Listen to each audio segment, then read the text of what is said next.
ബെർഷബയിൽ നിന്ന് ഡിമോണയ്ക്ക് പോകുന്ന വഴിക്ക് ഡെസേർട്ടിൻ്റെ നടുക്കൊരു ഗ്രാമം കണ്ടോ. ഒരു ബസ് നിർത്തി വെച്ചേക്കുന്നത് കാണാം. ഒരു വാട്ടർ ടാങ്കാണോ അതോ എന്ത് ഫ്യൂൽ ടാങ്കാണോ നിർത്തില്ല. അതിൻ്റെ താഴെയായിട്ടുള്ള കാണുന്ന ഒരു അറബിക് ഗ്രാമമാണിത്. ഇത് കൂടുതലും കുടിയേറ്റ ആളുകളാണ്. പല രാജ്യങ്ങളിൽ നിന്നും ഇസ്രായേലിൽ വന്ന് കുടിയേറി താമസിക്കുന്ന ആളുകളുടെ താമസവാസ സ്ഥലങ്ങളാണ് ഈ കാണുന്നത്.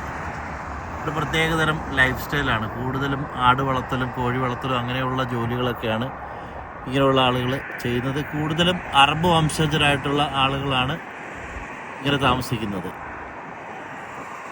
ശരിയും ഒരു ടിപ്പിക്കൽ ഗ്രാമം